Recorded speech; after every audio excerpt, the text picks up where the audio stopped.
ત્રણ વાત તમારી ત્રણ વાત અમારી અંતર્ગત માળિયાહાટીના પોલીસ દ્વારા લોક દરબાર યોજવામાં આવ્યો। મહેન્દ્રકુમાર શાંતિલાલ ગાંધી, પ્રમુખ ચેમ્બર ઓફ કોમર્સ માળિયાહાટીના સમગ્ર ગુજરાત રાજ્યમાં ગૃહ વિભાગ દ્વારા સ્વાસ્થ્ય સુરક્ષા ત્રણ વાત તમારી ત્રણ વાત અમારી એવા કાર્યક્રમ રાખવામાં આવે છે, જેના ભાગરૂપે માળિયાહાટીના લોકપ્રિય પીએસઆઈ પીકે ગઢવી સાહેબે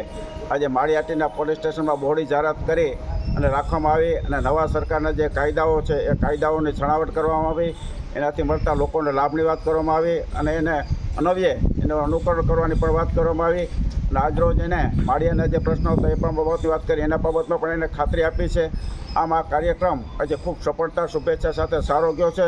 આ માટે ગૃહ વિભાગનો અને માળિયા પોલીસ સ્ટેશનના પીએસઆઈ ગઢવી સાહેબનો સહિતનો સર્વનો ખરાદયપૂર્વક આભાર માનીએ છીએ અને જનતા નવા કાયદાનો ખૂબ અમલ સારો થશે અને એનાથી લોકોને લાભ ખૂબ મળશે અને કાયદાનો પૂરો અમલ થશે એવી આશા અપેક્ષા છે।